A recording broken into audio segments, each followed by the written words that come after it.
Welcome to South Carolina Live at the Voice of College Football, episode 37. Once again, my name is Walker Gaskins, the host of South Carolina, the Voice of College Football. And today we're going to be talking about mainly just the transfer portal. But first, I want to introduce our special guest, Chris Marler from the Locked On Gamecocks show. How are you doing today, Chris? I'm good, brother. How are you? I'm doing good. Been busy keeping up with everything in the portal so far. It's impossible. It's an impossible task. Like I have to do this daily article at like 6 p.m.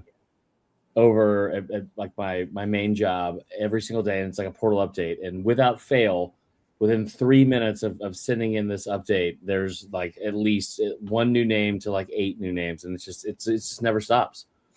Yeah. I'll be in the middle of class or whatever, and I swear, something happens, I got to work on something, or I'm about to walk into the hallway to another class, and I'm sitting there on my phone trying to race out the breaking news post. Crazy.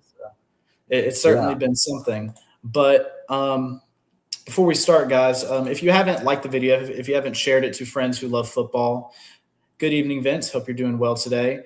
And if you haven't subscribed, I encourage you to subscribe to my show and to his. There's no harm to it. It helps us out, certainly. And it also gives you more college football content, especially centered around the Gamecocks. But the first position group, and I think the first position group that's been on most people's minds in the Gamecock community has been the offensive line. Now, just to kind of go over things, it's been an absolute revamp with the offensive line. I mean, 2025 was a disaster in the trenches. I mean, you only get 111 yards per game on the ground, which is second worst in the season under Beamer. And the only year worse was 2023 when we went 5-7. Right. And you allowed 43 sacks, 132nd out of 134 FBS teams in the country. I think the only teams behind us were Ball State and Troy. So as an SEC caliber team, and considering the fact that you had 43 sacks with the most athletically gifted quarterback in the country, who's a natural scrambler, I mean, it's just really concerning. It makes me almost have nightmares. Like, what if Spencer Rattler is behind the line? Like where he couldn't get out of all those situations. So really, I think, not even statistically, but this entire season, it felt like when we needed that extra push or that one lane to get open for that one run lane to get open to get that first down, or just if Sellers just had 1 to 2 more seconds of time to make a play, it just didn't come to fruition. So after what was honestly the most disappointing performance in the trenches for the Gamecocks, we lose 8 scholarship guys to the portal. Jatavius Shivers was the latest one. That makes it 8 guys. And last episode, Chris, I know a lot of people at the time, only one person had committed, Jaden Gibson, and everybody was kind of full on panicking. They're telling Beamer, hey, Beamer, you need to wake, you need to get your butt going. And I kind of told everyone on the show, I was like, I understand we only have one commit, but everybody was saying Beamer needs to hurry up with the coaching process. We were looking for Kendall Briles and everything. And we saw how well that turned out. Yeah. So I've been telling everybody, I've been pushing the message, everybody just needs to breathe. And I think now that we've actually seen it come to fruition, I think a lot of people are calm. But for the past couple of weeks, I've just been trying to tell people to calm down. So as of now, we've gained Carter Miller from UCF, the 24th ranked interior offensive lineman in the portal. Hank Purvis from Purdue, the 72nd ranked interior offensive lineman. Manuel Kojo Poku, who was the 7th ranked interior offensive lineman from ECU. I actually had a conversation with him. He's a real nice guy. Yeah. And then also Carius Peak from NC State, who many know was the best offensive tackle in the country from the portal when we got him. And also Seth Smith, FCS guy who's looking on the come up. He was, despite the fact he only played at Northern Arizona, he was the 29th offensive tackle in the country. So my question to you is, Chris, despite the fact we lost 8 scholarship guys and everything is completely new, I personally have a positive feeling, despite all of that, about this offensive line going into 2026. How do you feel about this offensive line? I don't like it. Can't be worse. And I hate to have that be the mindset and the main takeaway. But you brought up the 43 sacks, right? Not only was that 131st in the country, it was I think it was the 3rd worst in all of Power 4. The only teams that were worse was Mississippi State and Pitt. I believe Pitt played an extra game, like more than South Carolina. Actually, both of them did. And so it's like, that is, if you gave South Carolina a 13th game, I have every bit of faith that they would have somehow figured out a way to give up at least 2 sacks and had the most allowed in all of Power 4. it was bad in pass pro. It was bad in run blocking. It was bad all around. And so I think my issue was there's a couple guys in there that I wish you could have kept. Like I thought Big Tree would have been great if he would have stayed. Sounds like that one was in the works for a while. And then Josiah Thompson, you would have hoped that if you invested 2 years into that guy being your left tackle, that this would have paid off. And going into year 3, he was going to finally scratch the surface of the potential we all thought he had. But other than that, like I'm not saying this to be a jerk or come off as rude. It's very hard for me. It's going to be a very hard ask to get me to be super upset that that over 40% of your overall portal entrants from South Carolina come from a position that was the worst on the team and has been the worst for 3 years. You brought up the 43 sacks they allowed this year. Third straight season, they've allowed 40 or more. Third straight season. You brought up, like, what does that look like with Spencer Rattler? Well, they managed to give up over 40 with Spencer Rattler and also with Lenore Sellers. I mean, that's damn near impossible to do. And so it's like, it's just really frustrating to have watched that over and over and over again. And I love the fact that they were able to go out, first and foremost, going to get Jakarius Peak out of NC State. That the thing that I kept kind of preaching on my show was like, not only is that a position of need, but what you were able to do is like there's a couple of different programs in the SEC, especially that are like, okay, you got gutted at one, like at a couple position specifically. Like, so you got gutted at offensive line for South Carolina. Same was for Alabama. Same for LSU. Peak was between South Carolina and Alabama is what we were all told. And you know that Alabama they probably have a little bit deeper pockets. They probably have just as much of a need. Yep. And they would be willing to go throw a lot of money at him. And the fact that Beamer was able to go toe-to-toe with them and make sure they got him was huge. It kind of turned this whole thing around, it felt like, because it was a very slow start. I put out this stupid tweet that it wasn't like it was just a factual statement, but it clearly rubbed people the wrong way, which was like, hey, on Wednesday, there's only 2 teams in the SEC that didn't get a single commit, and it was Ole Miss and South Carolina. One of those teams was preparing to get to play a college football playoff semifinal game. The other was South Carolina. And since then, Beamer has been on fire. The whole staff has done a great job, and specifically getting guys at a very big position need. I'm not going to sit here and like tell you that in the first several days, it's everything with the transfer portal is just drinking water out of a fire hose. So when all that's done, sure, we'll watch tape, we'll figure out, talk to different coaches and analysts and whoever else and get some better insight to who they signed. But in the meantime, you're just not going to have me be like, oh no, they replaced so-and-so with a kid that went to East Carolina. And it's like, good. It all seems like an improvement. And I think if Josiah Thompson wants to go to Miami and get paid a lot of money, I mean, as you should, young man, go get paid a lot of money. That's fantastic. Everyone should get paid their worth, I think, in this day and age. And a lot of times you're going to see people spend more than they probably should on a few different names. The one that pissed me off, I will say this, is when Big Tree went to Nebraska and followed Lonnie Teasley. If you want to go get paid, you want more playing time, you want just a fresh start somewhere else, that's what the portal's for. There's no part of me that's going to like throw any shade at any student athlete that wants to go start over, better their life, make money, give be able to provide for them, their family, any of that kind of stuff. But if it's based off of development and then becoming a better player, following the guy that just got fired seems like a pretty short-sighted move, and that one I can't get on board with. But like, wish them the best. I hope they all do great their next spot. The bar is set so low for this position that it just feels like it's such a great fresh start that you're pretty much starting over, but it doesn't feel like it's like the sky is falling like with the amount of people you lost at all. Yeah, in regards to Josiah Thompson, it definitely seems like it wasn't maybe. I mean, I have no doubt money had to do with it. A fresh place to start had to do with it. The incoming guys and the offensive line revamp we all knew was coming. But really, in this day and age, I think it's such a bad idea to try to go play for a certain coach because nowadays, I mean, coaches are leaving and transferring or going to other schools just as often as players. Yeah. So when you get guys, when I see guys that, following a coach, they may be leaving South Carolina, but honestly, I mean, part of me is like, good. I want guys Yeah. in here who are committed to this school, this fan base, this community. And I think you saw Sterling Lucas try to do. I think part of the reason Lane Kiffin grabbed him was because he thought Dylan Stewart would come with him.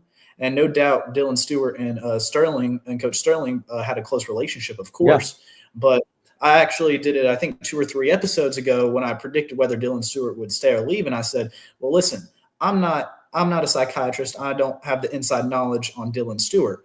But personally, if you're going to leave just to follow a coach who's not even going to be coaching your same position anymore, because, Lucas now coaches the defensive tackles, based off of it, just to give up all the relationships and continuity you have at South Carolina, I think that's just a terrible idea. So I admire Dylan Stewart for staying and not playing for a certain coach. And I think as coaches continue to become more marketable and more fluid throughout the country as players, I think it's just only going to make the problem exponential if players keep believing that they need to play for a coach. Well, the other thing too is I live in Baton Rouge. I can tell you right now, that is 1,000% what they thought was going to happen. They got Lucas and they were going to get Stewart, and it was just a foregone conclusion. It takes me back to, like, again, how good of a job that that Shane Beamer and the staff have done, because it's not the fact that they've made the right choices. I love the hires they made at the running backs coach, love the hire they made at defensive ends, especially love the hire at the offensive coordinator position. I like the hire on offensive line. Again, I don't think it can be any worse. I just like that one has the biggest, that one, it feels like I'm the most jaded on. It's like, well, just come in and please just make this better. Like, it's hard for me to trust anybody from that standpoint. But I think that Beamer going toe-to-toe with Kiffin on the Sterling Lucas thing, because that was a situation where it was like that was the foregone conclusion. I don't want to be out of pocket and sit here and make assumptions necessarily. I don't think it's far-fetched to think that one of the reasons he was hired is not only is he a fantastic coach, does a great job at developing people and putting him in the pros, and is also a phenomenal recruiter. Like, there's a lot of positives to Sterling Lucas. It would be hard for me to imagine that in that interview, Dylan Stewart's name didn't get brought up. So once again, you've gone up with, and I think it also speaks volumes of what Darren Usher and some of the people on the staff have been able to do. I remember talking to Darren last year around the Stewart thing, and they re-signed Lenoris and they re-signed Dylan Stewart last year, and they had been working on the Dylan Stewart piece of that well over a month before the portal was ever open. And part of that was because they knew what they had in him as a player. And the other thing was they wanted to make sure they were able to set the market price for his position through him. And so you see how high these prices are and price tags for some of the players and positions in general. And for the edge rush position and the defensive end position, like, South Carolina set that market last year at $1.5 million when they paid him that amount, which became the highest paid at that at that position. So, like, it also speaks volumes of the relationships they built. I think it's so easy for everyone to sit here and say Beamer sucks, he's overrated, they went 4-8, they were preseason number 13. There's like all these negatives, and this is a make or break year for him. But inside of those 4 walls, the culture he's been able to build there has become very, very, I think, underrated and overlooked, because it says a lot that Lenora Sellers could have gone out for a second year in a row and gotten $4 million from someone. LSU, another one that would have offered, I'm sure. Harvard could have gone to the NFL or made probably upwards of $1 million. And then also Dylan Stewart. You kept all 3 of those. And every single time they've had a hiccup, which hasn't been a lot this offseason. Like, the offseason, they have killed it. Every single time there's been a hiccup, they've answered right away, and they've answered with a really, really good hire. Yeah, I definitely agree. I think, first of all, Justin Gainey said, thank you for everything you guys do with the Gamecocks. Of course, we appreciate the support. But just kind of move on to the next position group that I've honestly been impressed with, even though it hasn't been as many as the offensive line, even though I think it's the right amount, is the wide receiver position. You bring in Jaden Gibson from Oklahoma, and I know he was injured in 2024 and 2025, but from what I've heard, from what I've read, he's back to full health into the 2026 offseason. And I did a small segment on him about 2 episodes ago, and we looked at some of his film from 2023, and man, if he didn't look like a real deep threat who can – and, I mean, this guy was making contested catches on the sideline, in the end zone, in the middle of the field, just completely all over the field. And in regards to Gibson, what I really like about him is not just who he is as a player, but what he means for this offense. I mean, this is a guy that will have to make defenses pick their poison. Are you going to guard Nick Harbor, or are you going to guard Jaden Gibson? Because a lot of times, Nick Harbor was always the deep threat for the past couple of years. So defenses would scheme, have a high safety, just guarding it at all time, that side of the field. But now you got a guy very similar to him, not as fast, but the same deep threat and contested catch ability on the other side of the field. So now it's going to make your defenses spread out even more, which is what Kendall Briles likes to do with his spread offense. So I really like what Gibson's the implication of Gibson signing for Carolina means. And then you also bring in a guy like Nitro Tuggle, at Purdue last year, 500 yards, 4 touchdowns, and an offense that, frankly isn't one of the premier offenses in the Big Ten or the country. And I also think he's another guy with the same speed and shiftiness that will work in Kendall Briles' offense. I think he'll be a very, very similar guy to Vendravius Jacobs, except if anything, I think he might have even a better chance at thriving in this new offense. Yeah, I think the thing with Gibson especially is that Gibson came in and he hasn't played in 2 years, but the upside that he has is really good. I tell you, the first thing I go with is this. People are finally starting to catch on to this. Vanderbilt was the first one to do it. It was before even Indiana. But I will always say, and pardon my language, but like when you have grown-ass men on a football team and you've got guys that are 23 to 25 and not 18 to 19, that has proven to be a pretty big benefit at the very least, and sometimes an advantage for a lot of teams. Vanderbilt's entire roster identity when they over the last 2 years was not just go out and get a good quarterback. It was, hey, let's go out and get a bunch of former JUCO kids, a bunch of guys from the portal, all that are super seniors, like 5th and 6th year guys, and go put them on the field and like see what they can do, since they are clearly veterans at the FBS level. Indiana has done it this year. I think you might have seen this on social media earlier. They have like 41 players that are 23 or older, which is insane. But, listen, shout out to the people that took 5 to 6 years to finish college. Sometimes it happens to the best of us. But I think that South Carolina getting a kid that's a veteran, he's been in a good program for one with Oklahoma. I love that part for number one. 2, 6'5". So now you've got size on both sides. He's not a Harbor, but no one's a Harbor. Like I heard someone say this the other day. It's like, well, he's not like Nick Harbor. No one's like Nick Harbor. He's an alien. He's 6'5", 230, and is the fastest player on the field every time he touches the field. So having another guy with that kind of size, I think especially in the red zone, is a huge benefit. The thing that I love most about him, the catch radius is great. He had, in the 2 years ago, we had an Oklahoma guy on our show last week, I think it was, and he was talking about the fact that it's like, yeah, I mean, like there's not a ton of production because he's been injured. It's always been weird injuries. It's like he had one major one that he was going to be out for the year for sure, and then the next one was like in fall camp, and he was a big loss going into the season where they expected him to be, a pretty big part of that offense in 2024. Then you talk about him having 14 total catches. Well, 5 of the 14 were for touchdowns. So right around 40% of his catches went for touchdowns. And he averaged like 26.7 yards per catch, which was one of the best yards per catch in the country if he would have qualified, since he didn't have that many games in. Nitro Tuggle, I will just default to this. I'm not trying to be a sunshine pumper or a homer or whatever else the kids are saying now on social media. But like Nitro Tuggle, and then the other kid whose name's escaping right now, the defensive lineman that came from Georgia. If you're a Georgia recruit and Kirby Smart saw you play football, or anyone on Kirby Smart's staff saw you play football at any point and was like, we'll give that guy a scholarship, I'm on board. I am all in on that, because Nitro Tuggle, I remember that in 2024, you had a couple of injuries at the receiver position for Georgia, and Mike Bobo, Kirby Smart both talked about this to a couple of guys in the SEC network before one of their games, which was, this kid's going to be a part of our game plan. And they wanted to get him going late in the year. You saw him in key moments in big games. I think he had a couple catches in that Georgia Tech game that went to like 27 overtimes. Like he was a focal. He wanted to be a focal point of that offense later in the year, especially when they were down a few guys. Then this past year, he obviously goes to Purdue. I think it's a piece that can come in and play right away. I think he would have been fine at this position even if he didn't get anybody, because of all the young talent you brought in from a couple of years ago.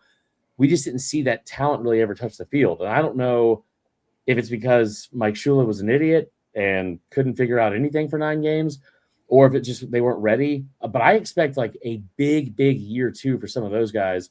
That is, and this might end up being one of the deepest position units of any team in the SEC. And I don't feel like I'm saying that getting too far ahead of myself. I think that the talent they have brought in from like the last 2 recruiting classes at that position, the talent they already have, and now veteran leadership and also experience, I think they're going to be very good there. Yeah, I definitely agree with the wide receiver position. We have the potential if we have the good second-year development from those young guys, we could have one of the best receiving groups in the country, or at least one of the deepest. I mean, Nick Harbor, not sure Tuggle, but also, the young guys, like you said, Jaden Sellers. Everybody loves to talk about Jaden Sellers. Brian Rowe, they all talked about when he transferred to, I think, UCLA, was it a couple days ago? But, I don't hear much noise about Donovan Murph, despite the fact he even started a few games. I don't hear much about Lex Cyrus, about Malik Clark. And I guarantee you all this attention that hasn't been put on them, I guarantee you they're just working their butts off right now, trying to get to the top of this depth chart for the Gamecocks. So, and again, real quick, this is what I was worried about going into the offseason, which was like, I think the panic that was starting to set in at the end of the year was, you should have beat Alabama, you didn't. You should have beat A&M, you didn't. And then it's like, well, now you're just holding on to the end of the season. You're not going to go to a bowl game.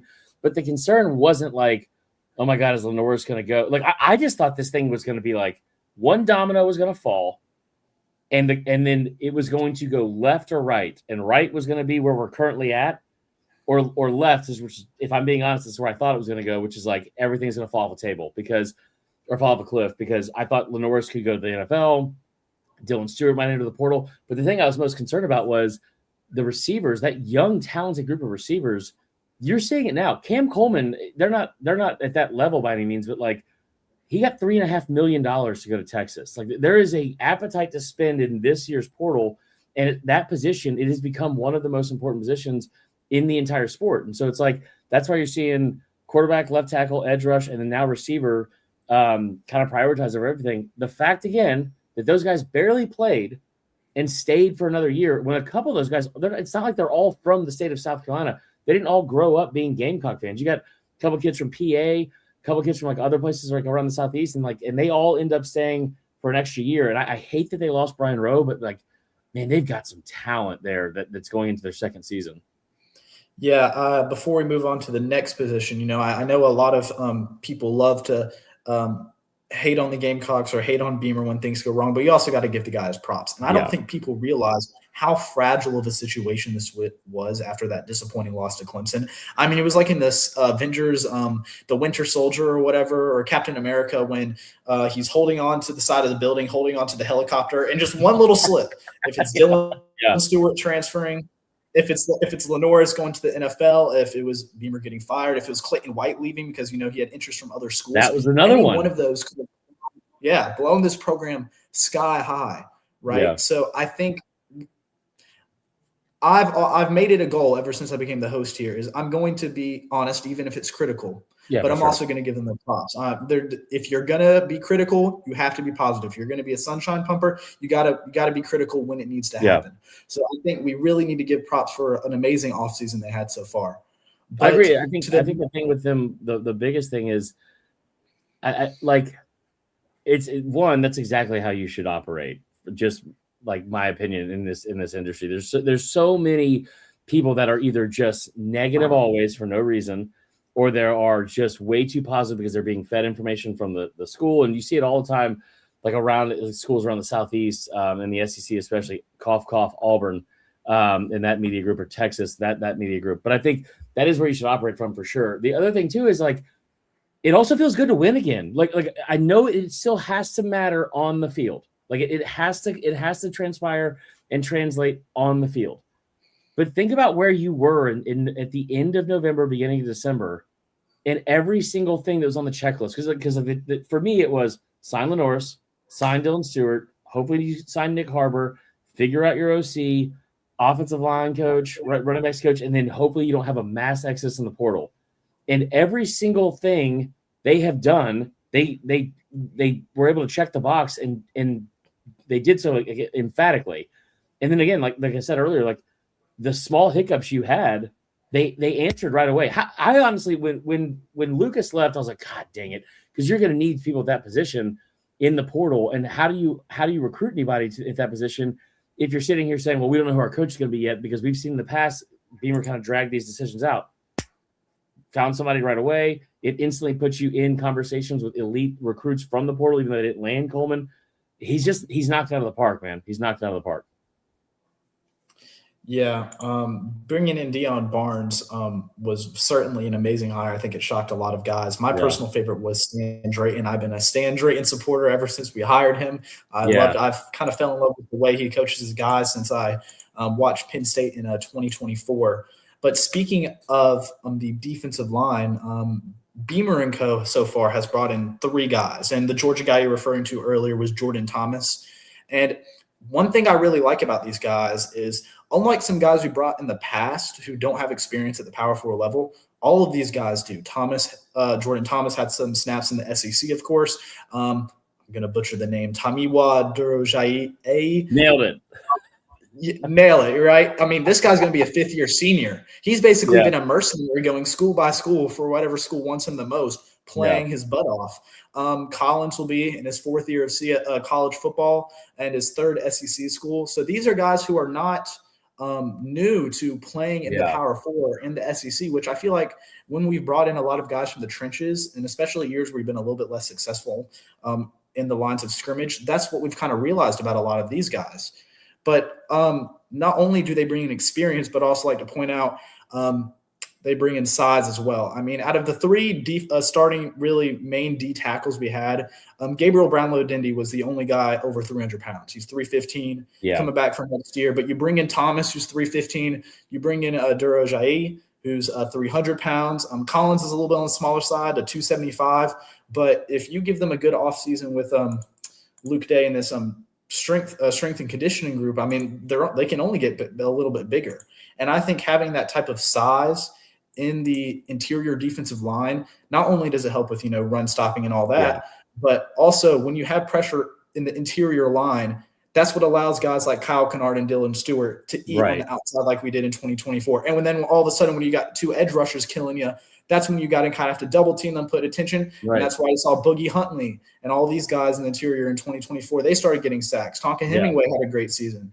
So I'm definitely liking I like what they're doing on the offensive line of scrimmage, but also on the defensive line of scrimmage. It's really feeling like they're going, they get punched a few times. They lose a guys, whether it's the portal to the draft. Goodwine and Barrett went to the draft. But, I mean, unlike, what I think a lot of people expected, maybe a lot of negative Nancy's where, they get back on the ropes. I mean, the Gamecocks are counter punching right now in the portal. Well, and I think you've seen every position. With the defensive line, I think especially is it was a fool's errand to sit here and think they weren't going to take a step back. And I think there were times in the offseason, admittedly, I tried to talk myself into like, well, I mean, they brought in Troy Pikes from Georgia Southern. Maybe he'll end up being like just as good as some of these other guys, because one of the things I've always kind of maintained, Chris Doring used to say this because I would make fun of him about Florida a couple of years back. And he's like, yeah, well, you didn't know any of these players' names going into last season. Like, no one knew who Kyle Trask was, and then Kyle Trask ends up being a Heisman finalist. And it's like, you didn't know, like, some of these guys, and they end up like developing really well. I've maintained like that moniker and sentiment about South Carolina a bunch, because it's like, going into last year, you had all this negativity, like, well, who's going to replace this guy? Who's going to replace this guy? And it's like, well, you didn't think any of those guys last year were going to be elite, and they were fantastic. I will say we should have all probably expected, just from a production standpoint alone, that defensive line, the interior defensive line, when they lost 4 guys from 2024, it wasn't just that they were all like 4th, 5th, and 6th-year guys. It was, you lost them to the NFL. They were obviously good enough to play at the next level. Tonka Hemingway, I think he had multiple touchdowns last year, which was insane. And you also talk about a guy that, like, him, and then I forgot, I think it was TJ Sanders. They each had 4 sacks from that position, which is not a position you traditionally have that kind of sack production at. Yep. We should have thought this was going to take a step back a little bit this year. And I think now what you've done is you've immediately gone out and got dudes that can step in right away, and you have added depth, and you really have it on both sides of the line. And I hate cliches, but like, games are won and lost in the trenches, and hopefully the offensive line at least is good enough to have like enough guys, because they were also banged up a lot this year, which didn't help. They were already bad, but they also were injured, which is you can be one of those things. You cannot be both. And then you talk about with the defensive line, I think going into this year, now that you had all this added depth, Collins was at Florida originally, and he's at Bama. You brought up the fact that, like, it's not just guys from like the G6 level, now it's like Power 4 SEC guys. The portal last year, you had 19 guys or 18 guys they brought in. 10 of them were from SEC schools.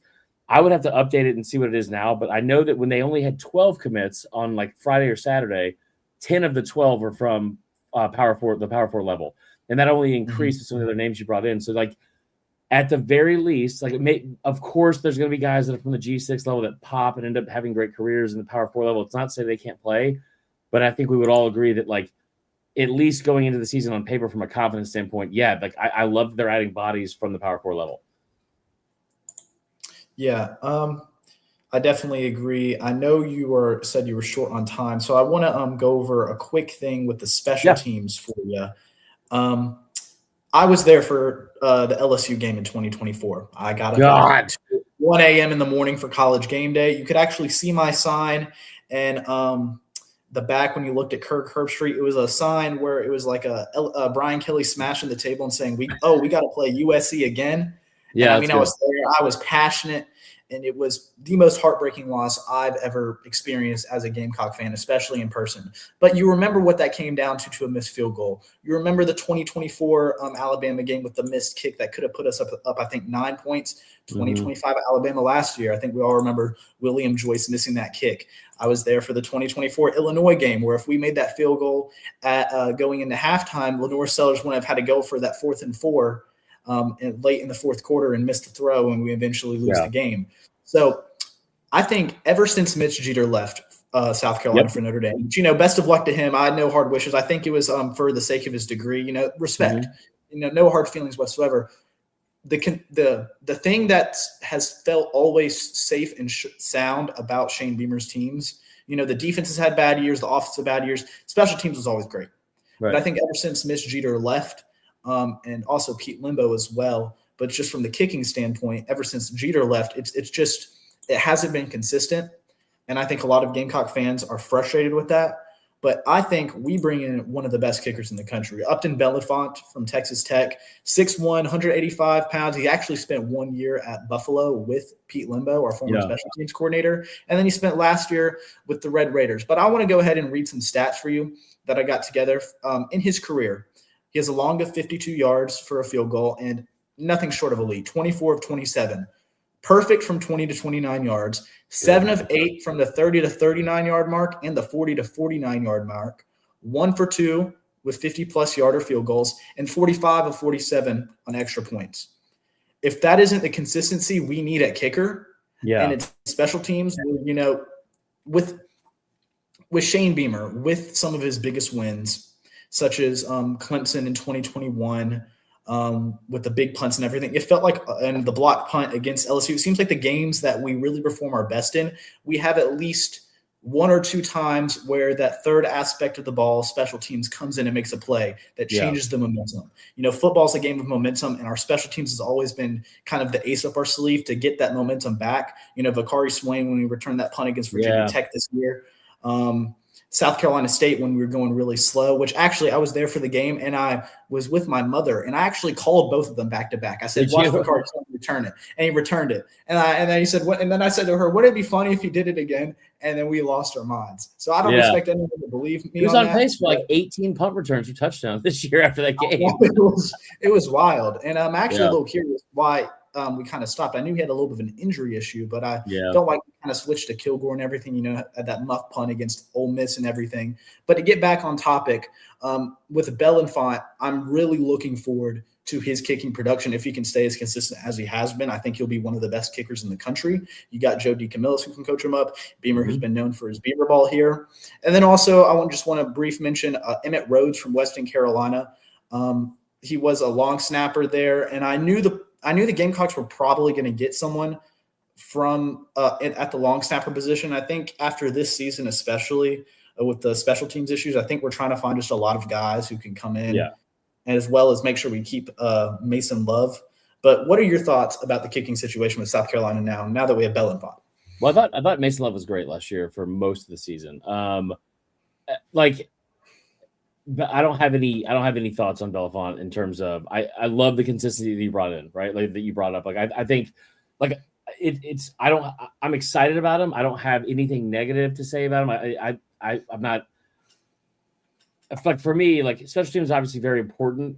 I'm not going to be like, oh my God, we got this amazing kicker, because college kickers tend to always be college kickers. I think you're spot on with everything you're saying. And like I said, I love the thing about the consistency, especially. And hopefully you're not having to make a lot of attempts over 50 yards. Like that missed kick against LSU, they barely missed. That was like a 51, 52 yarder. Like, hopefully you're not in those situations as much, because the offense will be a lot better. You will find yourself at some point during a game, like always, where you have to make a kick to win games, and you have to be good in all three phases. I think the thing that stood out to me the most was last year at Media Days. I remember Beamer bringing this up. He said, listen, everyone keeps talking about how, like, we got to replace all these guys on defense. We got to replace all these guys here and blah, blah, blah. We lost every single, like, possible starter on special teams. We lost the long snapper, the punter, the punt returner, the kick returner, the kicker, the holder. Like they lost everyone.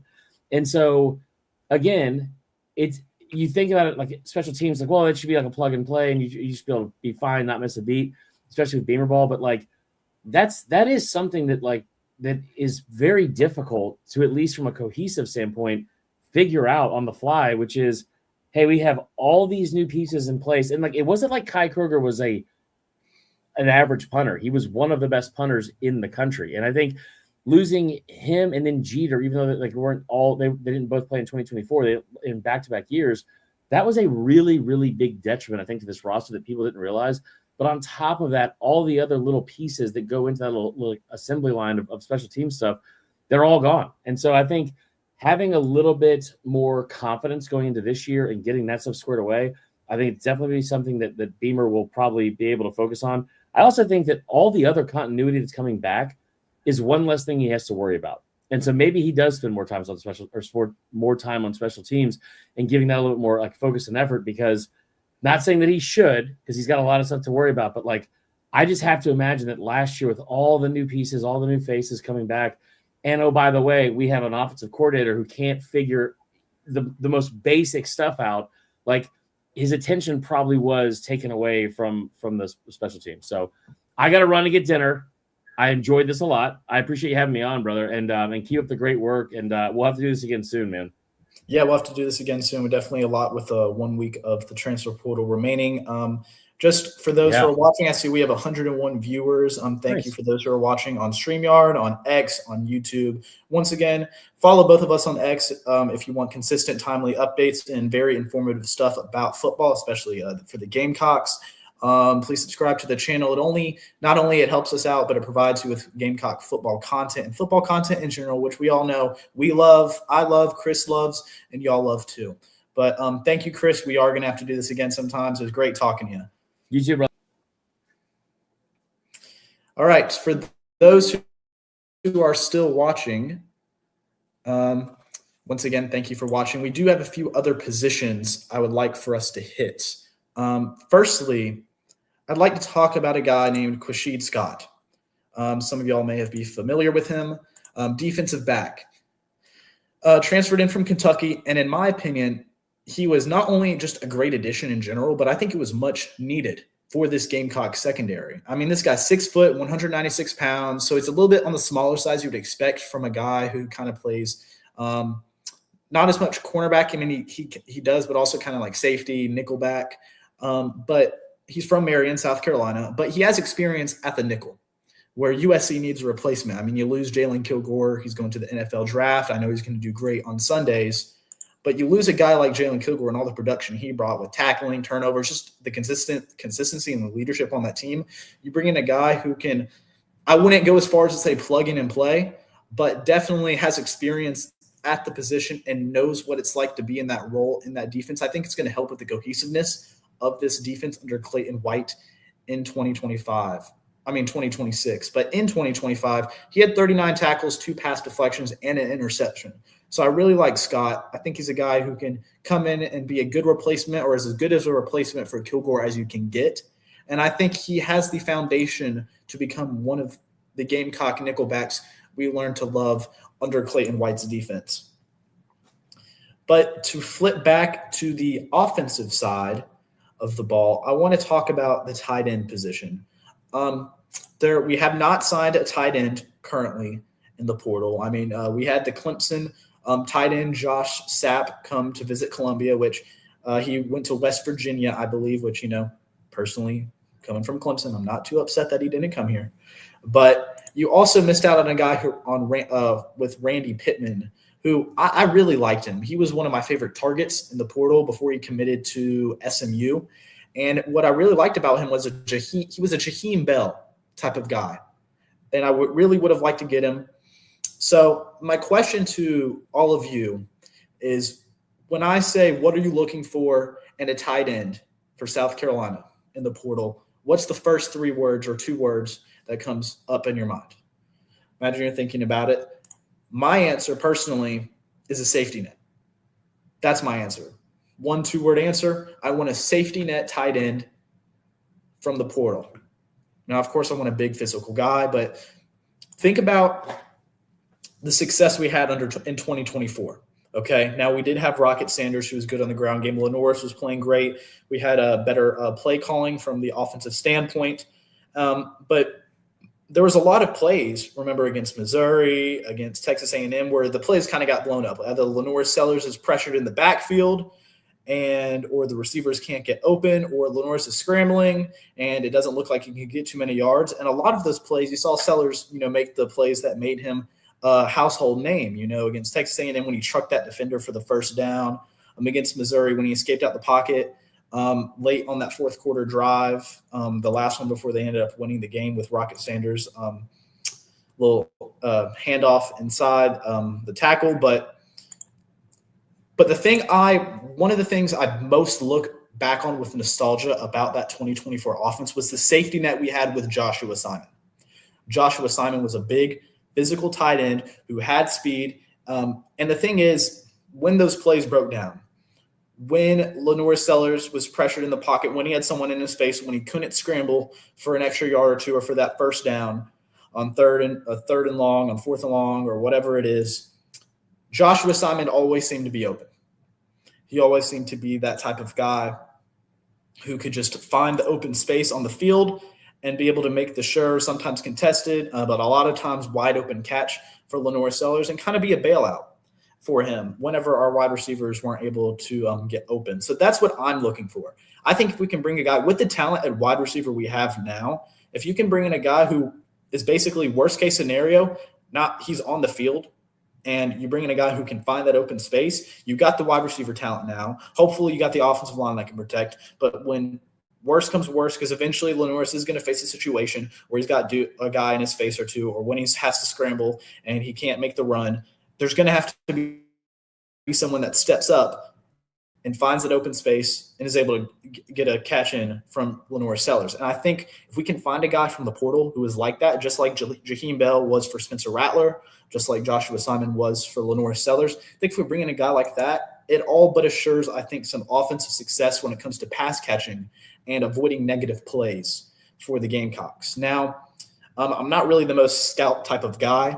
However, I do like to dive into it a little bit. I looked at some tight ends open in the portal, and one guy I liked was Tony Livingston, a tight end from Florida. Now, just to tell you a little bit about him, 6'5", 265 pounds, so he has some very good size on him, and just a big physical guy.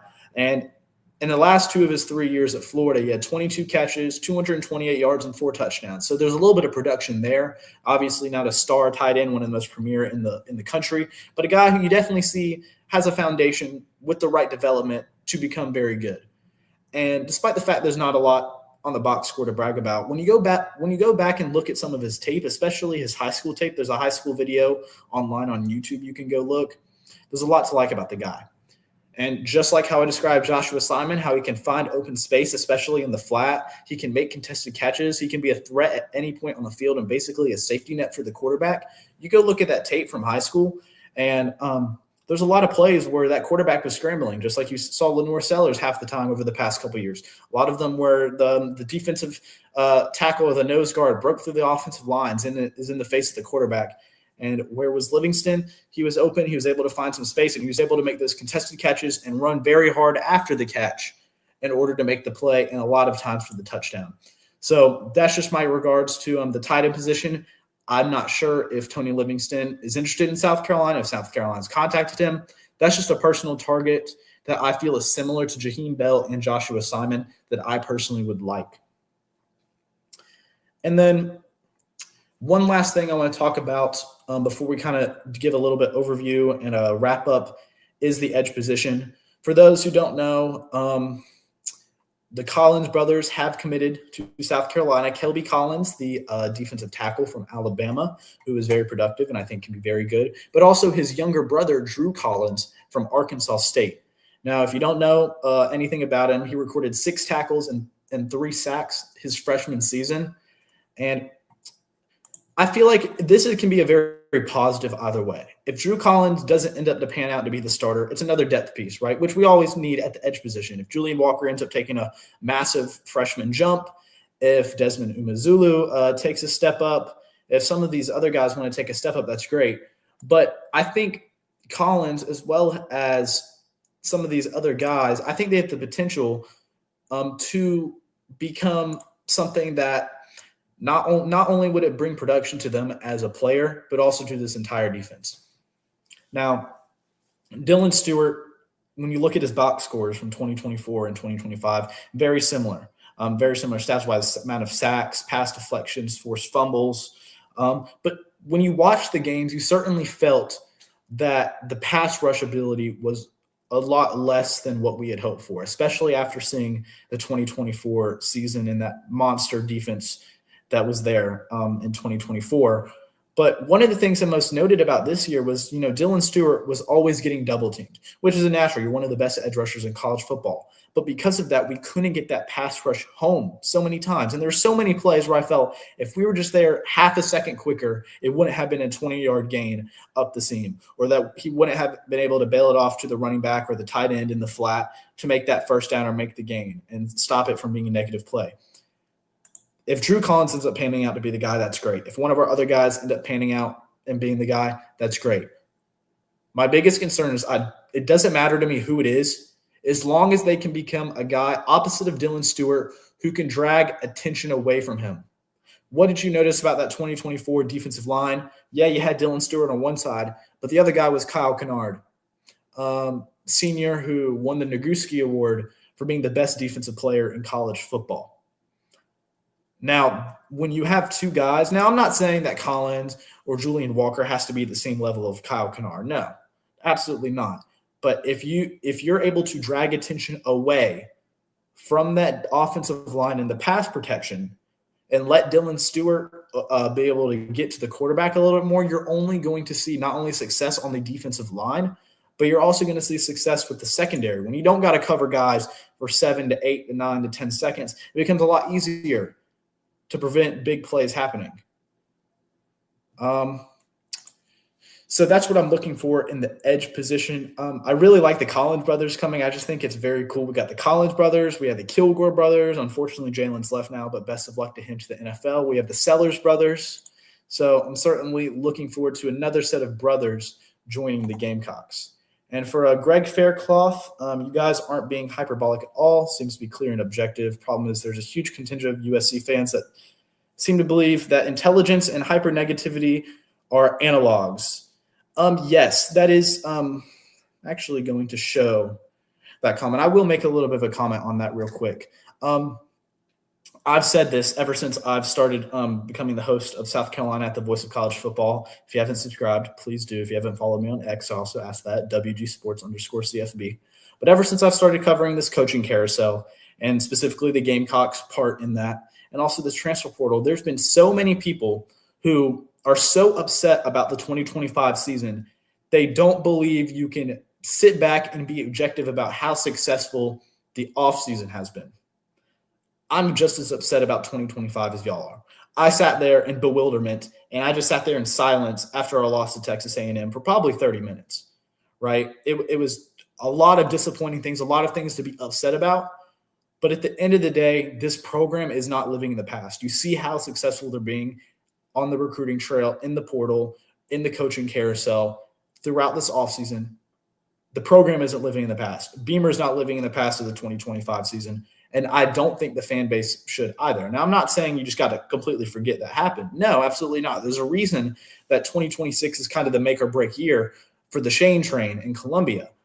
But for you to say that you can't be positive about this offseason because of what happened in 2025, I mean, let's be so for real. The two are not mutually exclusive. Okay. You don't need to be a negative Nancy whatsoever just to try to make a point.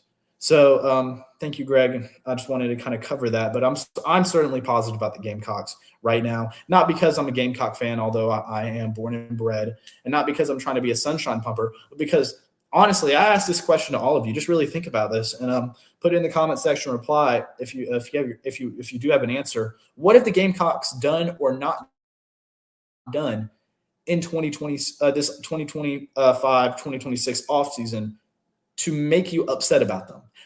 Exclude the 12 games in the regular season. I don't hear anything about Clemson, Texas A&M.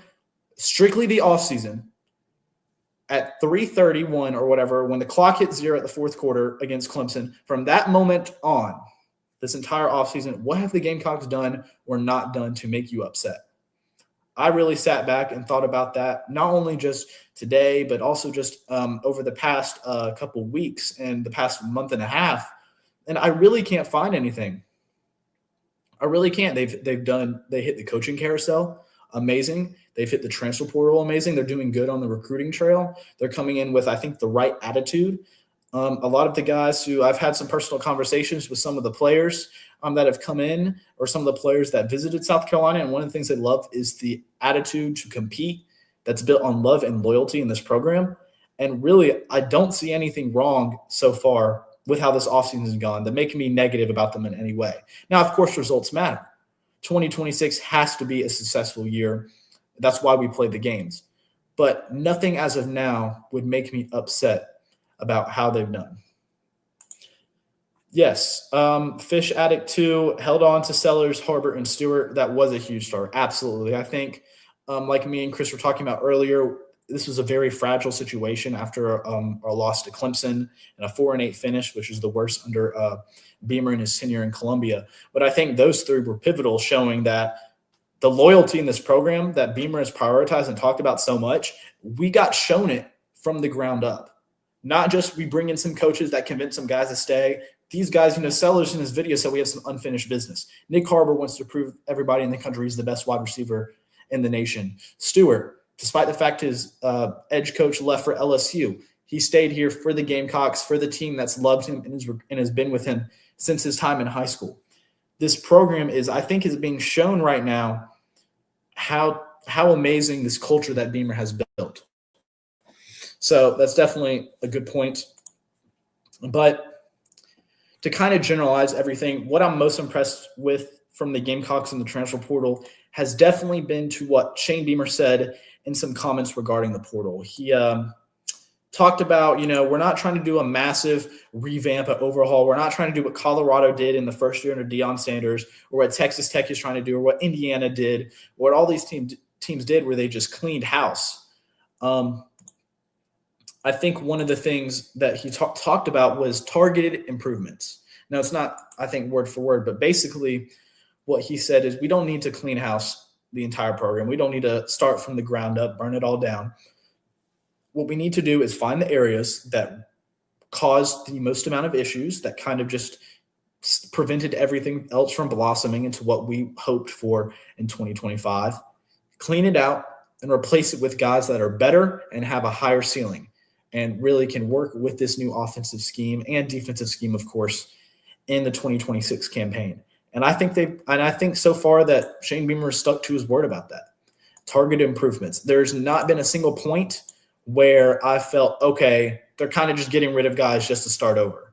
Besides the offensive line room, which of course I think was needed. That was kind of the one exception, if you ask me. And even then, it's clear they weren't just cleaning guys out to clean guys out, and they didn't really have any plan. You see the amount of talent they bring in. Coach Emmanuel Kojo Poku, Jacarius Peak, the number one offensive tackle in the portal whenever we got him over Alabama. So I've definitely been impressed with the Gamecocks in that aspect. But the position I think that needs the most attention heading into this final week is, honestly, I still think we need 1 to 2 more offensive linemen from the portal. I mean, we lost 8 scholarship guys. I think we lost another guy who wasn't on scholarship on the offensive line. I think we need to bring in some more depth there. And also, I wouldn't mind bringing in another defensive back. we lost specifically a safety. We lost DQ Smith. We lost Jalen Kilgore. We lost a lot of these guys. I wouldn't mind bringing in another dude, kind of like similar to the Brandon Sisse situation. I wouldn't mind bringing another experienced dude who has experience at the Power 4 level for the sake of just bringing in more talent. I think if we can bring in a guy similar to how we brought in Quashid Scott, I think good things can come out of that. So that's what I'm most looking forward to. And a question that's been posed a lot is, how would you grade the Gamecocks? If you follow me on X, you've seen this. If not, I encourage you to follow. I made a post about a couple days ago about how I asked, how would you grade Beamer's performance a week into the transfer portal? And I talked about the national or rankings nationally, some guys we brought in, and I got a lot of A's. I've got a lot of C's. I even got a D+ once, which is crazy. I got a lot of B's. For me, it would be a B+. I think if we can bring in some more guys for the sake of just, yes, talent, but also depth, specifically at the defensive line, offensive line, a guy or two from the secondary, and things like that. And also running back, of course, which we already brought in one, Sam Williams-Dixon from Ohio State, who, although he didn't get much stats, I mean, when you're behind guys like Trayvon Henderson and dudes like that who are just monsters, right? You see Trayvon Henderson in the portal now. When you've been behind guys like that for the past couple of years, of course you're going to be buried on the depth chart a little bit. So I think you can bring in guys like that. I think it's certainly something I'm looking forward to. But I wouldn't mind another running back. I wouldn't mind another defensive back, specifically in the kind of safety and nickel area. I wouldn't mind. I especially would want some more offensive linemen, maybe a defensive lineman or two. But overall, I give them a B+. If they can get those guys that I've been talking about, I would put them in an A to, maybe A+, honestly. If they got Chaz Coleman, I think that probably would have already put in A tier. But I'm certainly looking forward to that. Overall, it's a B+. But to wrap things up, for the 120 of you watching, I appreciate y'all coming in, whether it's through X, whether it's from YouTube, South Carolina, at the voice of college football. I encourage you to subscribe. Follow me. If you don't just want weekly updates and weekly shows, follow me on X. That's where I get timely updates, often within 10 minutes of the news breaking, and thoughts daily, hourly, by the minute. So that's where I encourage you to follow me, WG_Sports_CFB. But with that being said, thank you all for watching. My name is Walker Gaskins, the host of South Carolina at the Voice of College Football. This was episode 37 of South Carolina Live. Thank you all for watching. I hope you have a great week, and go Gamecocks.